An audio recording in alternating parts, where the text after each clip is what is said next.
those people that got the saline injections for Parkinson's disease, that had intention tremors or pill rolling or problems walking, fascination gait or steppage gait, they had problems involuntarily controlling their body. When they got the saline injection and told it was a very powerful new drug for Parkinson's, their dopamine levels rose about 200%. Their brain started making dopamine. They couldn't make their dopamine by themselves. In other words, if I said to you, double your dopamine levels today, right now. You couldn't do it. You couldn't do it. No. But if you associate something from a past memory to a future reality, if you had a fear of public speaking, and I said to you, you have to speak publicly tomorrow, the moment you begin to think about that future reality based on a past memory, your body would physiologically move out of balance, and you probably would have a little bit of dryness of mouth, a little heart racing, a little sweating, and you produce the same physiological changes in your autonomic nervous system, not by consciously doing it, but by association. Right. It's automatic. Now, autonomic nervous system is the automatic nervous system. So 2 points. How do we get into the operating system? And the idea of meditation is the way that we do it. Because when you begin to create internal changes in your brain, and you begin to make your inner world more real than your outer world, your brain begins to dissociate from all the conditions in this external environment. It begins to forget about the feelings of the body, and it literally loses track of time and space. That's the moment that the ego is no longer running the show. You become nobody, no one, nowhere, no thing, no time. You become pure consciousness. That's the moment, consciousness being the epiphenomenon of your biology, begins to change the brain and body so that it automatically or autonomically does what it naturally does. So it's not our job in the placebo to try to change our dopamine levels. Our job is to move into a new state of being. Being able to do that every single day, back to your question about repetition, requires a little bit of conditioning, because you're going to walk back into your life and you're going to see your coworker and you're going to look at your car and you don't like it, and you're going to, feel the pain in your back, and you're going to see that you're overweight, or whatever it is people do to reaffirm their identity through their senses. So to then retreat from our life every day and eliminate our senses, close our eyes, play music or plug our ears, put our body away. What we're really saying is we don't want to use the environment to remind us of who we are. We don't want to be a body. We don't want to identify with our body. And we want to forget about time long enough to remind ourselves by thought alone of who we're going to be. Now, that is the conditioning process of the placebo.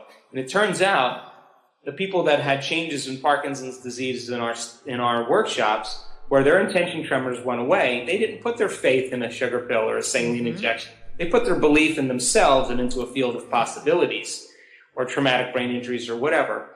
And that same model works because the body literally gets conditioned as if it was being given something outside of them. And the privilege of being a human being is that we can make thought more real than anything else. That's the privilege because of the size of the forebrain.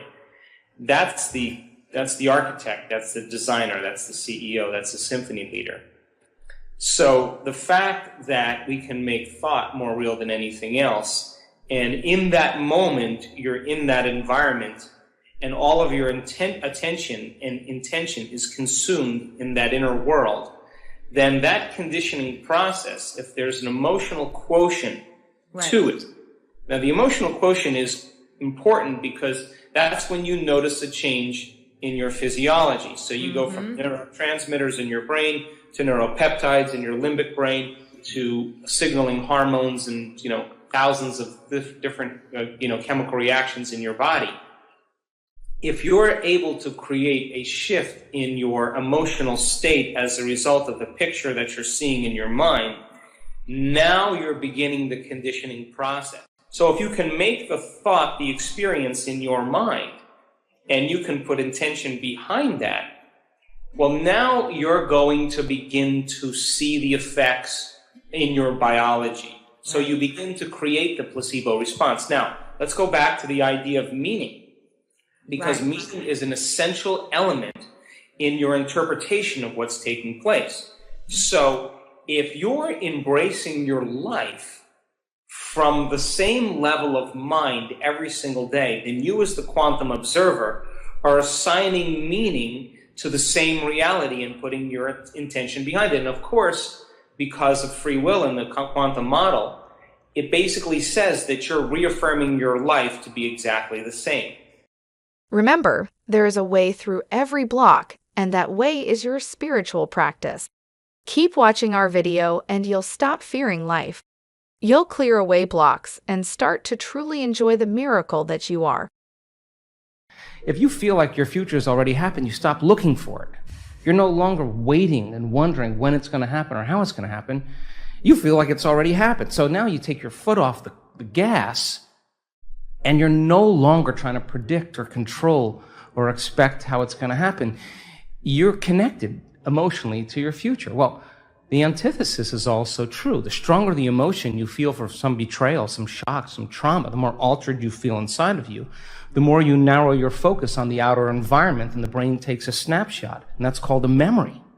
And so the stronger the emotion, the more the brain embosses the imagery neurologically in the brain. So then the person thinks neurologically within the circuitry of that experience, and they feel within the boundaries of those emotions. So then we could say then the person's biology is literally in the past. So you can't create a new future if your state of being is in the past. So people reaffirm their identity this way. They wake up in the morning and they say, let me think about my problems. And those problems are memories of past experiences that are etched in their brain. We could say then, if they believe that their thoughts have something to do with their destiny, they're thinking in the past. And every one of those problems has an emotion associated. So now they feel unhappy. Now they feel fear. Now they feel unworthy. It's a conditioning process, because conditioning, all you need is an image. They've mastered this on television. An image or a brand and an emotion. And all you need is a stimulus and a response. So every time the person remembers their future, or their past, as they remember their past, the image with the emotion is literally subconsciously conditioning their brain and body into the past. And so if they're living in the familiar past, guess what? They're going to predict the next future. They're going to want to be able to predict their future, so because that's the known. So that there's only one place where the unknown exists, and that's the present moment. And teaching people how to get into the generous present moment takes an act of awareness. And most people would rather turn on their TV or, get on their cell phone or Facebook or whatever. And this is actually, Aubrey, not a bad thing. This is actually a moment of awareness. Yeah. And, when you're inside the jar, you can't see the label. And so we have this huge frontal lobe that gives us self-awareness. So then the insight never changes anything. You could have the insight that you're addicted to fear, you're addicted to competition, you're addicted to struggle. But that really means is that we're addressing reality matter to matter. And what we're at one point of awareness, one point of consciousness, and we're putting our attention on another point of consciousness, a future, an outcome. And the only way we know how to get there, when we're matter trying to change matter, is that we force, we control, we predict, we fight for it. Because that's how you are when you're living in survival. So then we have to move our bodies through space, and that takes time. So we think if we rush, that we're actually going to get there faster. But more and more of the rushing creates more of the addiction of those emotions, because the adrenaline that's released is actually an arousal. So a person is using the conditions, the problems, the situations in their life to reaffirm their addiction to some emotion. To me, that means we become addicted to the life we don't even like. And so that's why change is so hard. So then let's offer another alternative. Well, when you begin to create from the field instead of from matter, the only way you can do that is you have to learn how to take all of your attention off your body and become a nobody. Take all of your attention off all the people in your life that you give so much of your attention and energy to because you have an emotion associated with it.